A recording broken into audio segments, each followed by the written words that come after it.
What are the tools, the approaches that companies can use to actually recognize those reductions in a credible way? We would go for a before and after PCF or product carbon footprint. When we do PCFs as a snapshot in time associated usually with a particular facility and a particular stock keeping unit or product, which means that we can get very, very specific with our PCFs. We could have 100 PCFs if we needed to around a specific product over a period of time. So you can actually monitor all the changes that happens. And you could do that at a super, super low cost. And so the way that we would think about doing this is saying, let's say it was packaging. You bought this bottle in January 2024. A number of changes have happened to transition to, let's say, renewable electricity instead of gas, and it's a hybrid furnace. And now in January 2026, we want to do another PCF of the same glass bottle because we believe that those changes have reduced the emissions. In that case, we would have these two PCFs, the before and after PCF, and the delta is the change that's happened. And that allows us to have measurable and attributable change, which means that we've measured the change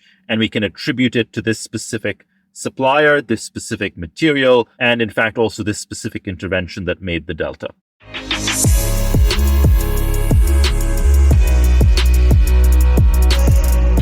I'm Isabel Wild. Welcome to the State of Sustainability podcast, a show for professionals transforming corporate sustainability strategies, brought to you by Altruistic.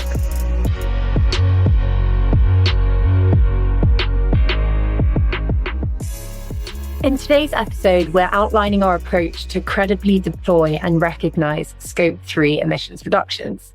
So what's the challenge? The traditional standard setters have provided quite high-level, limited frameworks to account for carbon reductions. And more recently, the mass balance-based measurement approach has been used. We've done a previous episode on this, so we'll add that in the show notes. But that basically ensures that reductions in the value chains are not double counted. But I think everybody who's been through that process can actually agree that it's quite a big burden of making the claim. So today, we're going to dig into the workarounds. But first, Saif, should we dig into what the challenge is a bit more detail? Yeah, so in a nutshell, Izzy, right now, companies typically have two parallel sets of books that they're maintaining effectively. There is their corporate footprinting and carbon accounting, where they have scope 1, 2, and 3, and so on. And then they usually have some project-based plans and project-based inventories that they're working towards as well, where they're saying, hey, I'm going to be doing something with relation to soy or packaging or whatever, and I'm going to have a project-based inventory for that. And they're trying to reconcile the two retrospectively or at the end of the line. And increasingly, as we move towards activity-based and volume-based Scope 3 measurement, companies are starting to think through how they can actually run initiatives and projects that will directly impact the emissions factor that they're using for Scope 3 and actually directly reduce the Scope 3 numbers. In short, what they're looking for is some ability to identify change that is measurable and attributable. That means that the change can actually be measured, they know what it was, and it can be attributed to a specific thing that they did, a specific supplier that they worked with, a specific material that was changed. Awesome. And begun thinking about this and approaching this in 5 key steps. So the 5 steps are: step 1, data setup. Step 2, intervention identification. Step 3, implementation. Step 4, measurement and tracking. And step 5, validation and verification. And the purpose of this podcast, we're going to run through each step. So step 1, Saif, what are the specific data requirements that companies must address up front to ensure that they can later track, measure, and verify emission reductions? Where do we need to start? Purchases data. That's the simplest way to think about it. We are typically looking for all the things you've bought, who you bought it from, where you bought it, when you bought it. And so the way that we work on this at Altruistic is we try and get the raw data with as much granularity and as much metadata as is available. By that, I mean, I know there'll be many solutions that might require you to aggregate data. So maybe you have 1 million unique transactions, let's say, over the last year. And actually, you typically would be aggregating that up to 10,000 categories, whereas actually we'd like the million. Every unique kind of line item almost, we'd like to have that. By metadata, I mean that as much classification data as is available. Sometimes this will be structured with the purchasing data. So you might have, for instance, information on currencies. You might have some categories already embedded in the purchasing data, but often this is very subjective qualitative information that individuals in your business will have. So they might know how much recycled content was used in a particular type of packaging material, but this isn't necessarily written down in any kind of tabular format. And so we'd look to capture that as well. So we usually want as rich an information set from the purchasing side as possible, because we're going to use that data to identify two things, both of which will overlap. One is which suppliers are most material from an emissions contribution perspective. And the second is which materials or sale items within those suppliers are the most material to focus on. So you might say, actually, like I have 20,000 suppliers and 100 of them are really important. And from those 100, you might be buying 1,000 different things, but actually maybe 500 or 300 things that you're buying from those 100 suppliers are actually the ones that you need to care about. So we are usually guided from a materiality standpoint by the purchases data. Is there a minimum threshold? Because I know that quite a lot of guidance that's out there, if you are reporting on your emission reduction to happen, is still in draft. There isn't any concrete kind of evidence there to say what you need, what you don't need. In terms of like the accuracy of your data that you need, so whether it be primary or secondary, or whether you're using supply specific or spend-based data, are there any thresholds that you should be aware of, or anything to keep in mind when you're thinking about the quality and the granularity of the data that you're collecting? Yeah, I would say that if you are on the journey towards a flag conformant data set and target, then you're probably capturing much of what we would look for anyway. And so you're already capturing or starting to capture weights, locations, getting a sense of the activities that went into producing the thing that you're buying. All of this data would be typically necessary for you to set a sort of flag conformant scope 3 that you can use for a flag target. Bearing in mind, obviously, the guidance is still in flux, but we know what the SBTi targets look like. We have a reasonable sense, I would say, of direction of travel on the greenhouse gas protocol side as well. And so typically locations, weights, activities will be par for the course on this. Awesome. So on step 2, which is intervention identification. So what am I targeting? Who am I supposed to be working with? And what am I trying to change? So these are all the questions you must answer, Izzy, as you go on this journey. And so depending on which materials you identify, which materials and suppliers you identify as most important, it will be helpful to do some clustering to make implementation easy. What I mean by that is that really there might be 20 different categories of intervention that could be relevant across the, let's say, 30 suppliers that you've chosen to work with on this stuff. However, you want to try and narrow that down to make it easier to implement. So you might say, well, I'm going to actually take 2 intervention types and apply them broadly across all these suppliers that I'm going to be working with. So maybe you say heat pumps and electrified mobility are easy for me to implement and chalk up some wins on the board. Whereas actually regenerative agriculture, while it might be kind of sexy and interesting, actually is probably not the best one for most companies because it's hard. It takes a long time to show impact. It looks very different depending on the material, the actual crop type that you're working with and the location. I know obviously a lot of companies are setting up great regen ag programs, but you might find quicker wins are going to be had in a lot of the fuel transition, energy transition, packaging transition type of space, for example. So I would say that identifying what are the 1 or 2 interventions that are top of my list to implement from an ease, cost, timeline perspective is the next thing to think about. On our side, we're starting to build out these decarbonization roadmaps for the key suppliers of our large customers. And usually we're taking this view. What is the share of emissions that this will impact? What is the cost that it will have per ton? What is the expected timeline to have an impact? And we're going to prioritize based on that. Awesome. And is that kind of through like a MAC curve, a cost benefit analysis? What are we doing there? A MAC curve is like a very specific thing that I have found to be personally quite useless in a business environment, but I find a MAC curve a good source of inspiration. So a MAC curve, for those who don't know, is a marginal abatement cost curve popularized by McKinsey and other consulting firms in the early 2000s, like 2007, 8, 9, 10 was when the MAC curves originated, and they tended to take an industry-wide view at a snapshot in time. And so let me maybe briefly just describe how that worked and then the bits that we take and the bits that we don't. The way a MAC curve works is you take the whole emissions, you identify a lever or an initiative for each category of emissions, and you put them on a cost curve, moving from the least expensive to the most expensive. And so the initiatives that are, let's say, closest to the zero on the curve, closest to the axis on the curve, will often be stuff that's in the money. Making this transition actually makes you money, doesn't cost you money. And the stuff at the far end of the curve will be the stuff that looks expensive. This is useful because it gives you an overall view, like a picture on the full emissions and what the full emissions decarbonization would cost. It is less useful, I was going to say useless, but less useful for a few reasons. One is that it is a snapshot in time, and actually what you need is something more dynamic. Secondly, you are actually going to implement things at different points in time. You're not going to implement the most expensive stuff today. You're probably going to wait 5 years and see if it gets cheaper. And then also actually different parts of your business might have different MAC curves. You might need 20, 30 different MAC curves, really.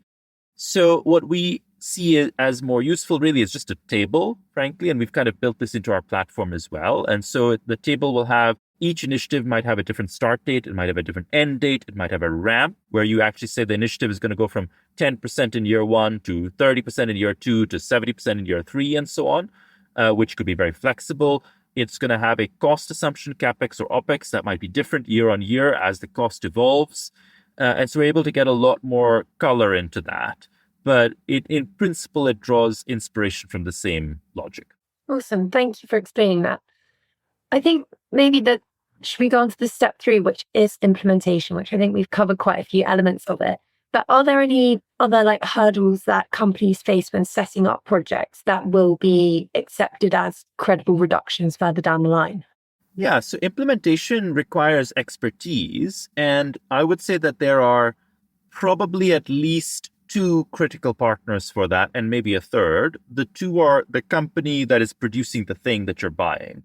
So let's say if it's something in dairy, it might be like a Land O'Lakes, something in packaging, it might be an Amcor, whoever it is, this is your actual partner. This is your supply chain partner that you're going to be working with. The second might be a project implementation partner. And there are situations where the supplier could also be the project implementation partner. Like this is something that they are well able to do themselves operationally.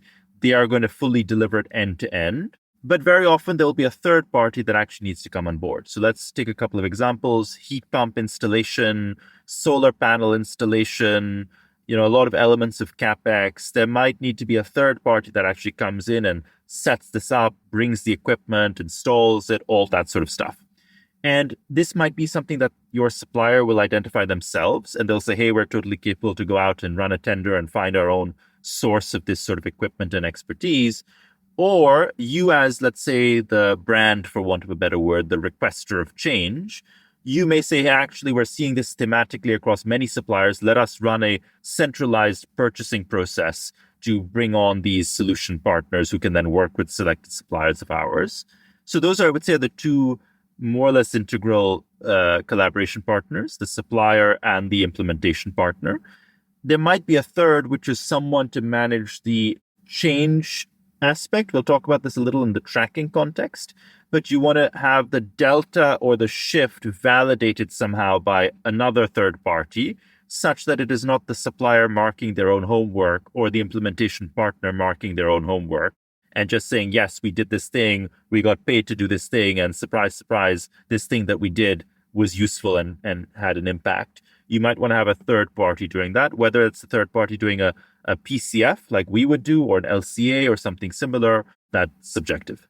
Okay, so actually onto that, so step 4, measurement and tracking. What are the tools, the approaches that companies can use to actually recognize those reductions in a credible way and actually account for them as well? So typically we would go for a before and after PCF, or product carbon footprint. And when we do PCFs as a snapshot in time associated usually with a particular facility and a particular stock keeping unit or product, which means that we can get very, very specific with our PCFs. We could have 100 PCFs if we needed to around a specific product over a period of time. So you can actually monitor all the changes that happens. And you could do that at a super, super low cost. We're talking in dollars, basically, rather than hundreds of dollars for an individual PCF at a certain scale, which is a radical cost reduction versus LCAs, which opens up a huge set of new use cases for this functionality, which is quite cool. And so the way that we would think about doing this is saying you bought this thing in January 2024. Let's say it was packaging. You bought this bottle in January 2024. A number of changes have happened to transition to, let's say, renewable electricity instead of gas, and it's a hybrid furnace. And now in January 2026, we want to do another PCF of the same glass bottle because we believe that those changes have reduced the emissions. In that case, we would have these two PCFs, the before and after PCF, and the delta is the change that's happened. And that allows us to have measurable and attributable change, which means that we've measured the change and we can attribute it to this specific supplier, this specific material, and in fact, also this specific intervention that made the delta.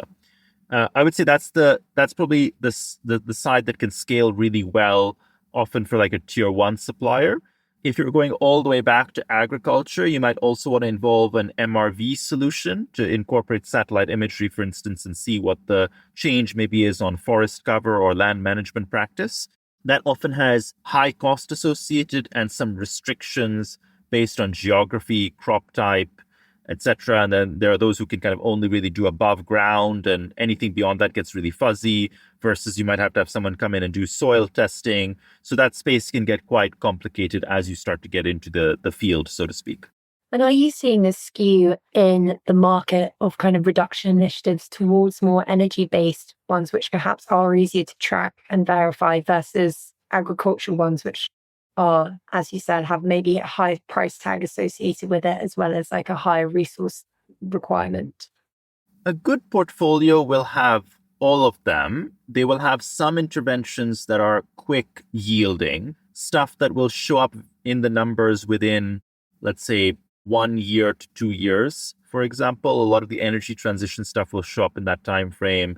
A lot of packaging stuff can show up in that time frame, logistics, etc. And so you want to have a lot of these, I wouldn't even call them low-hanging fruit because I don't think they're always low-hanging as such, but they are quicker impact.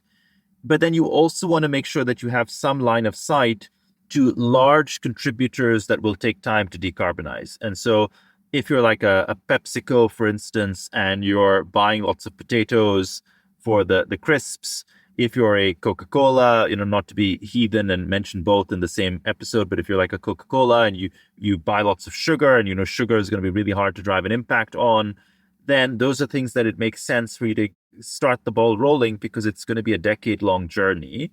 I think that the companies that are newer to the field are prioritizing maybe the quicker wins, the energy transition stuff, because it's easier to get going and it's the stuff that is most likely to be a mandatory requirement as you start looking at scope 1 and 2 targets, for example.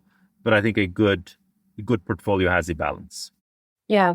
In your opinion, what are the hardest ones in the field at the moment? What are the ones that people are kind of running from the hills for, or perhaps actually waiting until their competitors or their friends are up to speed where they can collaborate on the big beasts together? There's no shortage of hard ones. And I think that hard ones should be classified by technical maturity, implementation maturity, and cost maturity. Like I would probably take these three. And let me say a little more about what I mean by this. If we take alternative fuels for logistics, a lot of this stuff is not technically mature. E-fuels or synthetic fuels or hydrogen as a fuel, whatever people might say who are in that side of the space, these are not fully technically mature solutions. They have not been tested at scale globally. We don't fully know how they're going to work if they're in play all the time at scale. So I would say that there's a technical maturity question there. However, for many of them, implementation maturity may not be super hard, for example. Like if you're basically just replacing one piece of kit with another piece of kit, but the workflow for the individual is the same. I'm going to be driving a truck and it's going to be a hydrogen-powered truck or it's going to be a diesel-powered truck. I'm still driving a truck. You could argue that the implementation maturity is not super high. And then there's the cost aspect, which is this something that's going to become a lot cheaper over time or stay expensive? Or is it something that is already actually cost mature, which means that whatever gains we were expecting on cost have been realized? So Hydrogen, again, a good example. There's been expectation for a while that electrolyzer costs are going to shoot down, and therefore actually hydrogen will become a lot cheaper. So there's the cost maturity aspect as well. I think that the problem that I see coming up most often, I see like actually two variations of problem coming up in this sort of space. One is when it comes to packaging, recycled content and recyclability both rely on system-wide changes that are really difficult to get going. And if those system-wide changes don't get solved, then you amp up the technical complexity because you have to kind of engineer around them, or you amp up the implementation complexity because the company has to go much further out of its comfort zone and solve for like end of life usage, etc. Or you amp up the cost complexity because the company has to, again, try and find expensive ways to solve around this. And so that's one that I see coming up a lot. Another that I see coming up is the availability of alternative materials at scale. So think of like alternative proteins and this sort of stuff, where because a lot of this is still in R&D mode or innovation mode or pilot mode, getting it at the volume you need can often be just very challenging. And that, of course, impacts cost as well. But really, like, Izzy, this is like a massive bag of chips that you could dip your hand in and come out with a different fistful of initiatives each time. Yeah, I'm keen to actually get your take on the Bova controversy that's happened at the moment. And for listeners who haven't tuned into this, it's Arla announced that they had rolled out Bova, which is a methane mitigation supplement, which I spoke about in previous episodes, that cuts methane from, well, enteric methane from cows. And there has been a big consumer backlash around this because it's seen as, another additive into our milks. There have been other milk companies that are actually rolling back to say, we aren't using this, when actually it is one of, a big way that companies are trying to cut methane emissions from their baseline at quite a high cost. Saif, what's your take on this? Because this is supposedly, quite a cool sustainability initiative that's happening to reduce the impact of milk, but people have turned around and be like, whoa, no, I don't want this. Like, I've seen videos of consumers pouring almond milk down the sink, which is crazy. What are your thoughts? I always find it really funny when people buy something only to destroy it, which of course is like a massive demand signal to the company. But that said, like, I don't know if I'm being controversial here or not, but I think most people are just ignoring the cow in the room, which is we've turned all these domestic animals into little factories. And for frankly, centuries, if not millennia, we have been feeding them things to maximize their output of meat and milk. We have been breeding them selectively together. And let's not even get into how we do this breeding stuff, right? Like I once had to set up an artificial livestock insemination facility in a previous life, which was really like a somewhat traumatic experience for me. We've been doing this for longer than anyone or their great-grandparents can remember. This is a very small thing in contrast. Like it's not like most of these consumers knew what the animal was being fed at scale across the industry anyway, right? Like if you kind of go and have a look at what livestock in most countries is fed, in most places it's fed on waste, like domestic waste from, the restaurant kitchens and all this stuff. Like I've seen this firsthand in the Philippines. And when I was doing this Asian waste analysis, it was just interesting to see how the whole waste system ends up being quite circular because animals are used as the final consumption of a lot of food waste. So I think this is a small thing, frankly, that is probably not amongst the worst things that are happening to animals by any measure, and probably in the scale of things inconsequential in terms of how the animal feels about it. That said, I may, of course, retract all of this if there's like a massive lawsuit and Dark Waters style movie on this in a few years. Well, it's crazy. I think I heard that actually a cow is fed almost like a wheelbarrow of food a day, and the Bova makes up just a teaspoon of what that is. It's kind of what I mean, right? Like yeah. And equally, M&S did an announcement about using Bova a few months ago, and they got, I think it was about 13 comments or something on a Daily Mail article that was published because of it. And Arla has just had an onslaught of kind of comments because of it. So I think it comes around, the point I'm trying to like maybe get to is around communicating your implementation or your carbon reduction, because actually it's not always seen as perhaps a good thing to the consumer, despite thinking it will be because, everyone's focused on sustainability. There are other considerations at play, like, nutrition, health, quality, yada, yada, yada. I agree. I think there are these two myths that somehow a lot of people are fixated on. One is that sustainability pays for itself. And the other is that sustainability is always not just good for the planet, but good for creation or creatures as well. And like these two things are just not always true. Like if you kind of think about what's best for the planet, it's probably like a massive livestock genocide right now, actually. And everyone switches to plant-based food, but actually all the livestock just gets slaughtered en masse. Maybe that's like net a good thing from an overall cruelty impact perspective. I don't know. But, or it's like just keeping, really radically reducing the amount of space that an animal inhabits, because actually the more space that you have for it, the more land use is being taken up. So I think there's a lot of these things that are just in contradiction with each other. And on the cost side, you might get the first 5% or 10% of reductions cost neutral, but after that, it's called an externality for a reason, and that's because it's not priced in. Yeah. On step 5, before we go down another rabbit hole of controversial implement reduction initiatives, but step 5 is validation and verification. So do companies need third-party verifiers for this final step? And like, what evidence do you need to support it? Is this the PCF delta or otherwise? So in general, we're seeing third-party verification increase radically, almost, I was going to say year on year, but maybe like even quarter on quarter, where most companies that are disclosing their greenhouse gas inventory or carbon footprint are using one party to calculate it and another party to verify it. And that is just becoming best practice.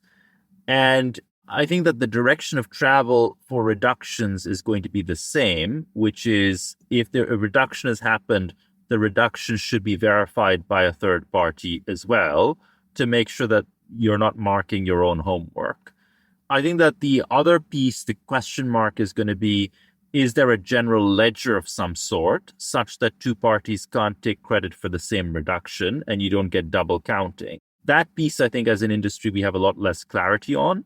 There are some ledger concepts that are being mooted or piloted, like there's the Value Change Initiative has a ledger that it's building for reductions from its member companies. There's obviously going to be a question around whether maybe some of the existing ledgers for carbon offsets could be maybe repurposed or grow in time. I think this is just a space for more innovation. And what's the cost going to be of these third-party verifiers? Is it going to be significant? Is it something that needs to be built into the overall cost pipeline of one of these initiatives? Well, I was kind of just doing the math to myself one day, as one does. And I found that, like, if you look at the EU CSRD, before that came out, the European Commission had an impact assessment done where they tried to form an opinion on how much it would cost a company to comply with CSRD requirements. And I'll bring this back, Izzy, to your point in a moment. But their assessment was that it would cost roughly a few $1 million for an average company to comply with CSRD requirements. And the scope of companies they had was around, I think, 48,000 companies, which means we're well beyond like Fortune 500 sort of companies and actually well into mid-market, mid-sized business territory. I would say probably businesses doing a few $100 million of revenue would be captured. If you look at the amount that those companies are spending today on CSRD reporting, I am certain it is a fraction of the few $1 million that the impact assessment suggests. And so I think that regulation and quasi-regulation countenances or anticipates a much higher spend than most companies have done historically. And I think verification will not be the biggest part of that. I think it'll be one of the smaller ends of that expense. Awesome. Saif, any final thoughts before we wrap up? No, I think that what we're discussing now is going to be the basis of a playbook, and whether Altruistic and its customers write the playbook or adopt the playbook or contribute to the playbook, but there is going to be a playbook for how companies do this well in terms of achieving measurable and attributable change, where they can say, this was my number, this is how the number changed, this is why it changed, this is what it changed to, and these are the people that have signed off on it. I think that playbook is being written live. And that's actually quite exciting because I think we can repurpose that from emission. We can take it from emissions to emissions at scale, but then we can also repurpose it to water and, frankly, a whole host of environmental impacts. Okay, so in absence of any formalized guidance or standardization around this, your advice would be to get going, to start gathering purchase data ready for your PCFs? Yeah, I mean, let's kind of not forget that the guidance originated with industry. It's not like the greenhouse gas protocol and SBTI just sort of spontaneously existed and were original thought by a Plato in a cave somewhere. These things were informed by business and by, many interviews at the time, many consultation groups. And what industry was doing played a big role in what standard setters thought should be done. And I think at some point over the last few years, we sort of forgot that and thought actually standard setters should tell us what we should do. But actually industry best practice in this space, I think, was the guide and will be the guide again. The standards are really for the bottom 50%, not the top 50%. The top 50%, and that's a much bigger pool than just saying the top 1% of companies. Like the top half of companies will be the ones that contribute to defining the guidance. And then the bottom 50% are the ones that will be more or less forced or expected to comply. Awesome. Seth, thank you so much. That's all for today. And we'll add all the podcast references that we did to the show notes. Thanks everyone for listening. Thanks all. Bye.